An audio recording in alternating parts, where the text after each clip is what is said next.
Yo, welcome to Physics with Vinay.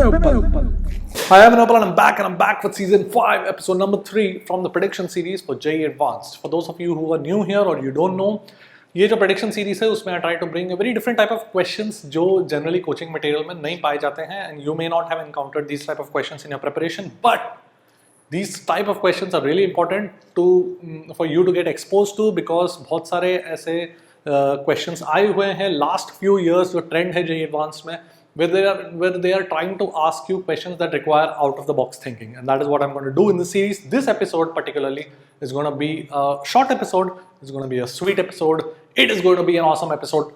Let's do this. So let's take a look at the question मैंने community post पर डाला था, so you can also try this question out if you have not tried it before. So I'll just display the question and you can pause the video and try it out on your own.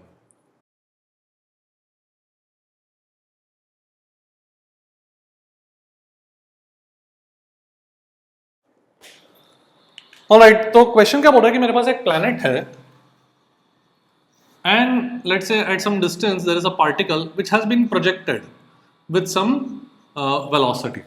ठीक है, अब उसका मास कुछ m है, 1 kg दिया हुआ है, तो ग्रेविटेशन के कारण वो कुछ ऑर्बिट करेगा. But however there is also an additional force which is some resistive force which is proportional to velocity and opposite to velocity.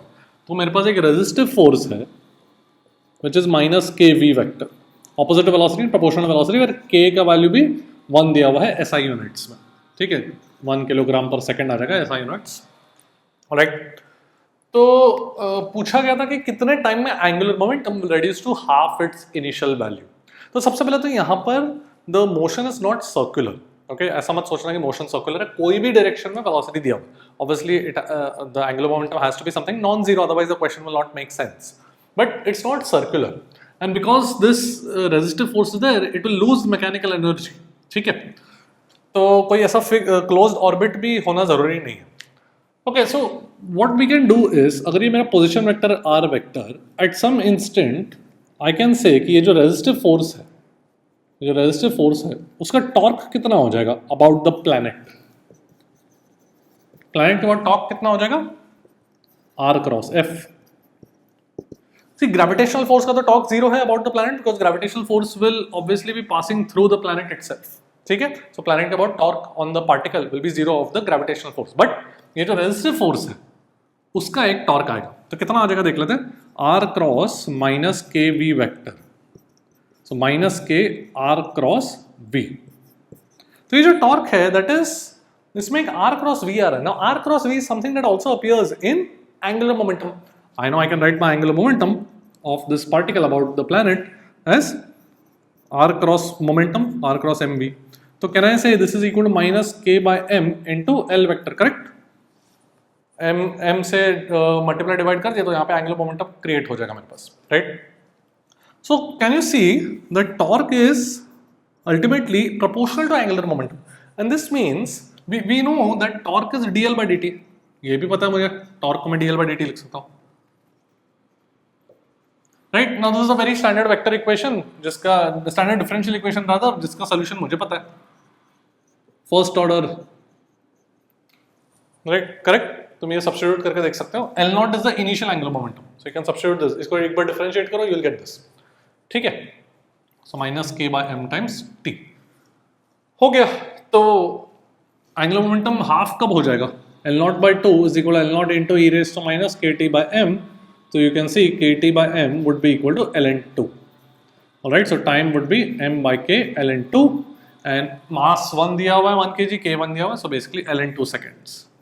Alright, so 0.693 seconds, या मैंने community post पे जो options डाला था उसमें approximately 0.7 seconds. Okay, so इतने time में angular momentum will be reduced to half its value. Now यहाँ पर don't think that this will be circular motion, because the distance of the particle from the planet will also keep reducing, correct? तो ऐसा जरूरी नहीं है कि ये circular motion होगा, because loss of energy होगा, तो वो it will tend to spiral inwards. ठीक है, alright, तो ये मेरा time आ जाएगा. So it's a very simple, honestly it's not a very difficult question as long as you recognize कि torque is proportional to angular momentum. उसके बाद तो काफी straightforward. Okay, देख लो.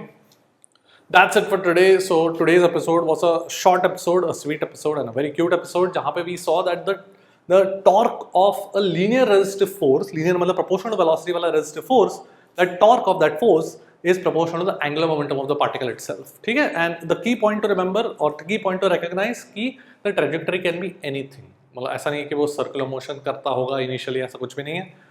The whatever the trajectory, the torque of resistive force which is proportional to velocity is proportional to the angular momentum of the particle.